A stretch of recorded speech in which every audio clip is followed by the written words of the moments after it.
Oke, Assalamualaikum warahmatullahi wabarakatuh. Sebelumnya kita ucapkan nafas basmalah. Oke, yang selanjutnya kita masuk ke dalam bab yang ke-10. Nanti ada yang namanya tentang impuls dan momentum. Nah, impuls ini sendiri itu adalah sentuhan, kalau momentum itu keadaan atau momen tertentu. Oke.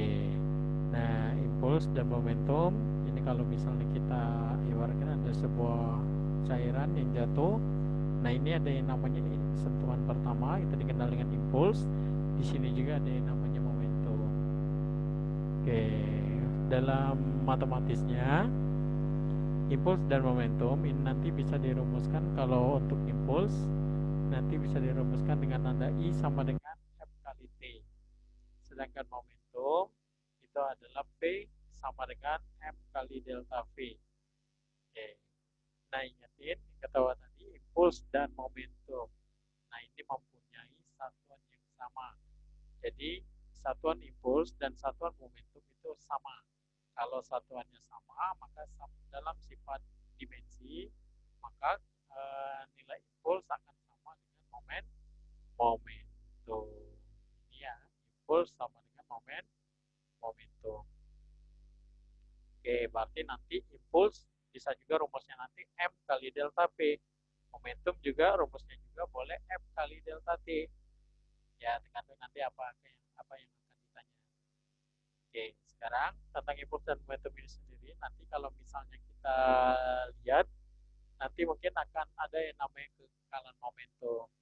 Hukum kekekalan momentum itu sendiri, yang namanya kekekalan, keadaan awal sama dengan keadaan akhir. Berarti kalau misalnya nanti kita rumuskan jadinya M1P1 ditambah M2P2 sama dengan keadaan akhir. Untuk bedain awal dengan akhir kita buat aksen, maka jadinya M1P1 aksen ditambah M2P2 aksen. Ini yang namanya kekekalan momentum.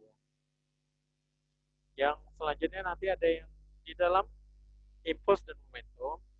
Tadi kan ada kata-kata sentuhan atau kalau kita kenal ini namanya tumpukan. Oke, tumpukan itu nanti akan terbagi menjadi tiga.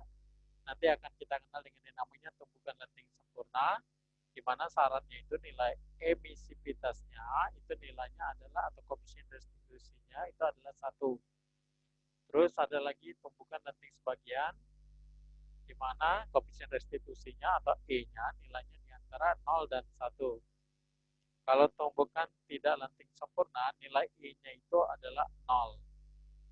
Oke, di mana nilai I atau perumusan daripada koefisien restitusi bisa dirumuskan dengan E sama dengan min akhir bagi awal.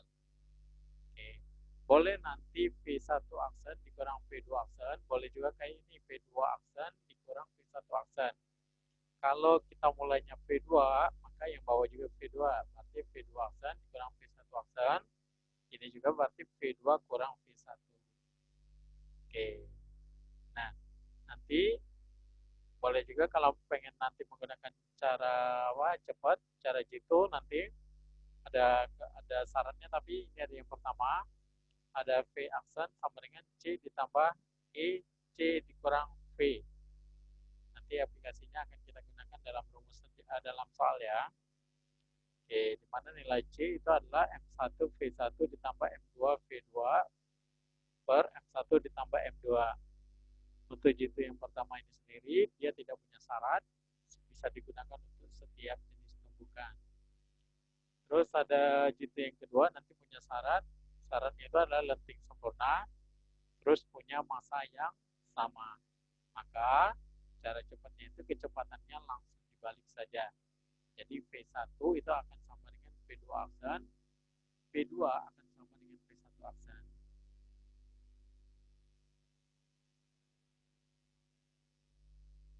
Oke, itu saja. Terima kasih. Assalamualaikum warahmatullahi wabarakatuh.